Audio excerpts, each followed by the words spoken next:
In a press release on its official website on Sunday, the World Bank said it approved an International Development Association IDA grant of $20 million on October 26 to help Djibouti mitigate food security risk posed by supply shocks and severe droughts affecting the country. The statement said Djibouti, which meets up to 90% of its food needs through import, has been severely impacted by the repercussions of the war in Ukraine and resulting food supply disruptions.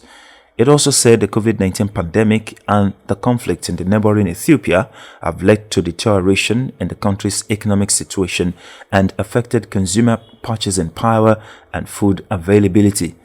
Djibouti is a country in the Horn of Africa, and according to the World Food Programme (WFP), 42% of its people live in poverty. To feed its 900,000 strong population,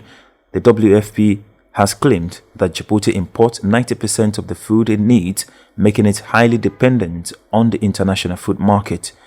It will be recalled that UNICEF emphasized that consecutive years of below-average rainfall in the Horn of Africa has created one of the worst climate-related emergencies of the past 40 years, ultimately having a knock on the effects on food security in Djibouti. The funding is planned to go to Djibouti Emergency Food Security Crisis Response Project, which aims to establish an emergency food stock to allow the government respond to potential food shortages caused by market shocks.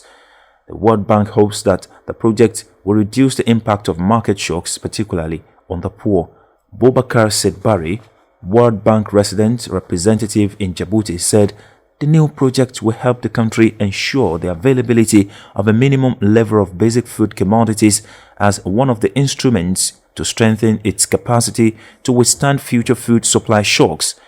Barry said the project will support drought-affected farmers and livestock-holding households to restore their productive assets and initiate climate adaptation activities for sustained food security. He further concluded that the project activities will finance agricultural inputs to support crop and fodder productions, small greenhouses equipped with drip irrigation to help increase agricultural production and provide means of adaptation to climate change, as well as assets and essential inputs for livestock production.